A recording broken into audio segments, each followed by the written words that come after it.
नमस्कार भक्त गणों, जय श्री राम, जय हनुमान। मैं हनुमान जी की कथा कहने जा रही हूँ।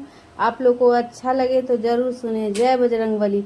वेदों और पुराणों के अनुसार पवन पुत्र हनुमान जी का जन्म चैत्र पूर्णिमा को मंगलवार के दिन नक्षत्र व मेष लग्न के योग में हुआ था। हनुमान जी के पिता सुमेरु पर्वत के वानर राज राजा केसरी थे और माता अंजनी थी। प्रभु राम को सर्वस्व मानने वाले और रामचरितमानस के रचयिता गोस्वामी तुलसीदास ने एक चौपाई में लिखा है कि मंत्र महामणि विषय ब्याल के, मेटत कठिन कुअंग भाल के। अर्थात विषय रूपी सांप का जहर उतारने के लिए मंत्र और महामणि है, यानी मंत्र सकारात्मक ऊर्जा का संचार करते हैं और नकारात्मक ऊर्जा को नष्ट करते हैं। संचार करते हैं, नकारात्मक ऊर्जा को नष्ट करते हैं। आज मंगलवार है। इस दिन भगवान हनुमान जी का मंत्र जाप और सुंदर कांड का पाठ करने से समस्त कष्टों का नाश होता है, सुख समृद्धि की प्राप्ति होती है।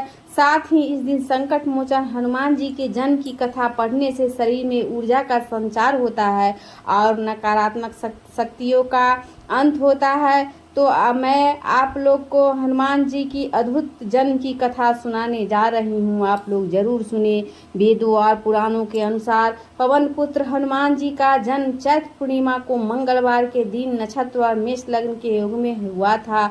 हनुमान जी के पिता सुमेरु पर्वत राज के वानर राज राजा केसरी थे और माता अंजनी थी। रामचरितमानस में संकट मोचन भगवान हनुमान जी के जन्म का वर्णन करते हुए लिखा गया है कि हनुमान जी का जन्म ऋषियों के दिए वर से हुआ था।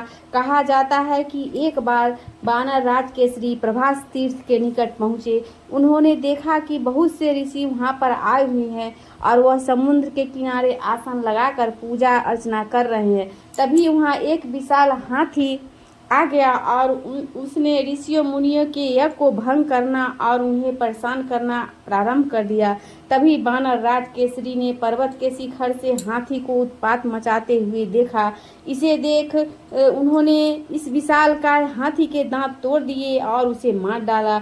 इससे प्रसन्न होकर ऋषि मुनियों ने वानर राज केसरी को इच्छा अनुसार रूप धारण करने वाला पवन के समान प्रकार्मी तथा रुद्र के समान पुत्र का वरदान दिया।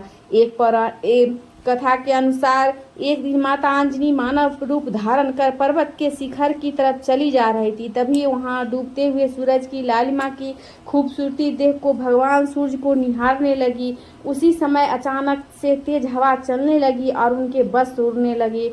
वह हवा को तेज चलते देख चारों तरफ निहारने लगी, लेकिन उन्हें कोई दिखाई नहीं दिया और पत्ते भी नहीं हिल रहे थे। इसे देख माता अंजनी को लगा कि कोई मायावी राक्षस अदृश्य होकर यह कृत्य कर रहा है। इस पर उन्होंने क्रोध आ गया और बोली कि कौन दुष्ट मुझ पति परायण स्त्री का अपमान करने की कोशिश कर रहा है। जब अचानक से पवन देव हाथ जोड़कर माता अंजनी के समक्ष प्रकट हो गए और बोले, हे देवी, क्रोध ना करे और मुझे क्षमा करे। आपके पति को ऋषियों ने मेरे समान पराक्रमी पुत्र होने का वरदान दिया है। इसी कारण मैं विवश हूँ और इसी विवशता के कारण मैंने आपके शरीर का स्पर्श किया है। मेरे अंश से आपको एक महातेजस्वी बालक प्राप्त होगा। उन्होंने इससे आगे कहा कि हे देवी, भगवान रुद्र मेरे स्पर्श द्वारा आपके पुत्र के रूप में प्रविष्ट हुए हैं, वही आपके पुत्र के रूप में प्रकट होंगे। इस प्रकार वानर राज केसरी के यहाँ भगवान शिव के रूप में स्वयं अवतार लिया। बोलो श्री बजरंगबली की जय। आरती कीजिए हनुमान लला की, दुष्ट दलन रघुनाथ कला की। जाके बल से गिरिवर कापे, रोग दोष जाके निकट न झाके। अंजनी पुत्र महाबलदाई, संतन के प्रभु सदा सहाय। देवीरा रघुनाथ पठाए, लंका जारी सिया सुधिलाए। लंका सुकोट समुद्र सिखाई, जाते पवन सुत वार न लाए। लंका जारी असुर संहारे, सिया राम जी के काज सवारे। इस सिया राम जी के काज सवारे, लक्ष्मण मूर्छित परे सकारे। आनि सजीवन प्राण उबारे, पैठी पताल तोरी जमकारे। अहि रावण की भुजा उखारे, बाएं भुजा असुर दल मारे।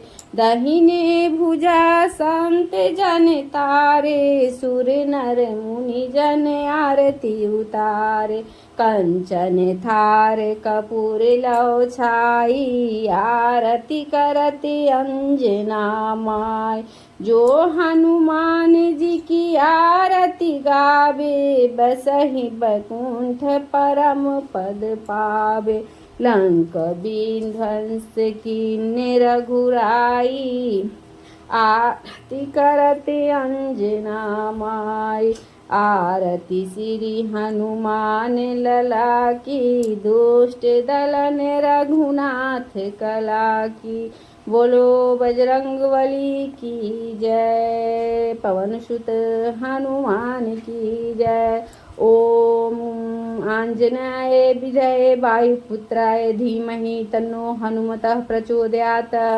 ओम रुद्र हनुमान, ओम नमो हनुमते रुद्रावताराय, सर्व शत्रु संहारणाय, सर्व रोग हराय, सर्व वशीकरणाय, रामदूताय स्वाहा।